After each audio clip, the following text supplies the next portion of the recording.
Welcome to Brand Lover, honest, real, and lively conversations for flourishing entrepreneurs and budding business owners on a mission to cultivate a heartfelt brand that connects with their purpose-driven mission. My hope is that you walk away feeling inspired and refreshed with a weekly takeaway in your back pocket that you can apply to your life or business. Hello, and welcome to episode 2 of my 4-part brand color series. Thank you so much for all of the feedback of last week's episode. I'm so glad that you loved it. And to hear that, that it was helpful and clarifying in the way that, identifying the mistakes surrounding choosing brand colors. And if you loved that one, you're going to love this one, because I'm going to be sharing my 3-part framework for choosing your brand colors. So it's not just as simple as choosing a color that you like, as in, like your favorite color, or a color that you see somebody else using. If your brand colors are not aligned with your actual brand personality and the way that you are wanting to communicate with your audience, if it's not aligned with your customers' needs, their wants, their desires, their emotional state, the desired emotional state, or, aligned with your actual offering, you do actually run the risk of repelling sales rather than attracting them.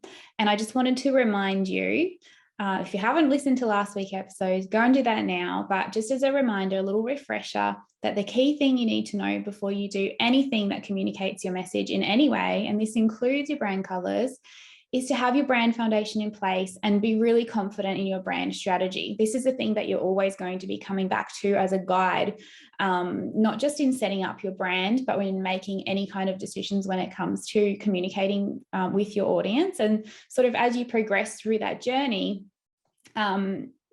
things may evolve, or things, in business, things come up that we weren't expecting. But to have this baseline, to have like this anchor, a compass to guide your way in everything that you're doing, everything's just going to keep making sense, and you're going to be able to make really clear decisions. And especially, keeping that connection with your audience strong. So just on a little fact about brand colors, is that, one of the benefits of choosing strong brand colors is that brand colors increase recognition for your business, like being associated with your business, by 80%.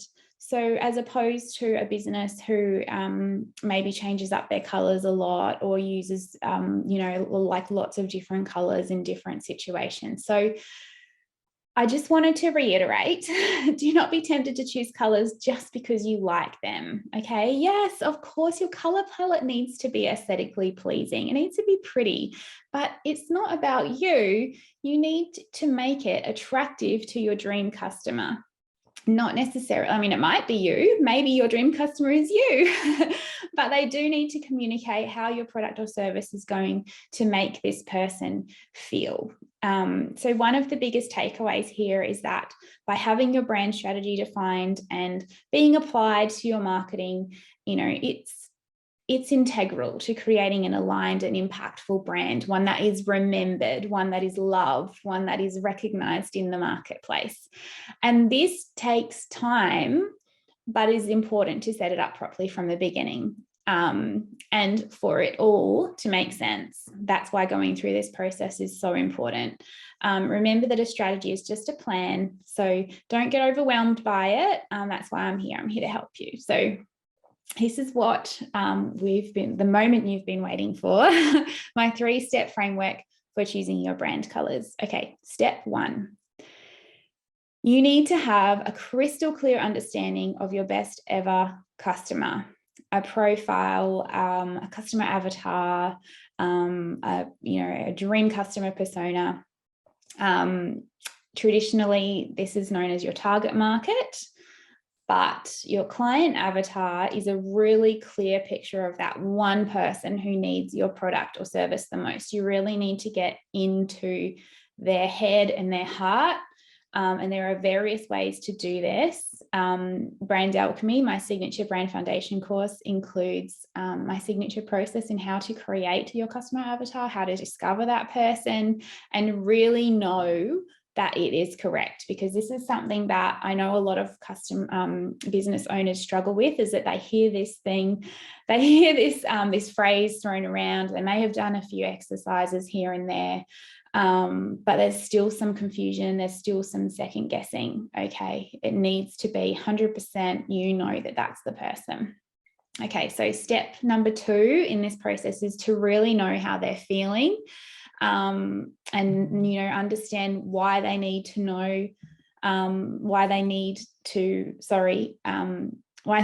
what you've got, what's keeping them up at night, how are you going to be helping them, and truly understanding which colors would help to alleviate these concerns. We'll get into that in a minute. But step 3 is, what feelings or emotional response do you want to evoke in them to associate with how your offer can help them? How do you want to motivate them? Do you want them to feel like they're wrapped up in a big warm hug, or do you want them to feel motivated and empowered and full of energy? Just something to consider, and it's probably a little bit outside the box depending on your personality type or how your brain is used to thinking. But once you have clarity on these 3 steps, so step 1 is to have your customer profile, step 2 is to know how they're feeling, step 3 is to know what they aspire to feel when they work with you. What do you want to evoke in them? So once you have these 3 things, you can then choose your brand colors based on their associated meanings and feelings that they evoke. And this is known as color psychology, my friend. And this is the key to unlocking your perfect color palette. So next week's episode is going to be a crash course in color psychology. So once you've got these 3 things in place, so, this week, grab a paper and a pen and just, do some research, and then come back. Make sure you're subscribed to the podcast so that you automatically receive next week's podcast. It's going to be amazing. Color psychology is my favorite thing in the whole world. I love it so much because colors really do and can have a profound impact on our feelings and emotions.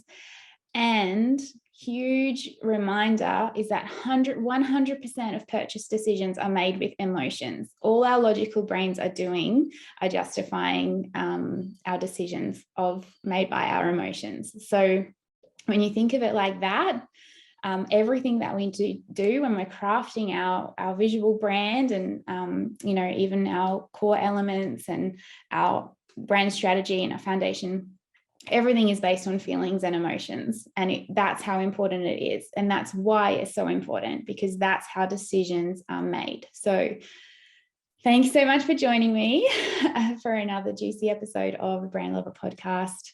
I'll see you next week for episode 3 in our 4-part color series.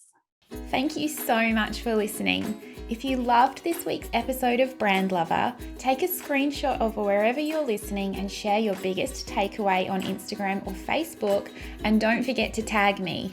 I'd love to give you a shout out and thank you personally. Also, feel free to subscribe and leave a review to help the Brand Lover podcast reach more heart-aligned entrepreneurs just like yourself. Thanks again, and I'll see you next week.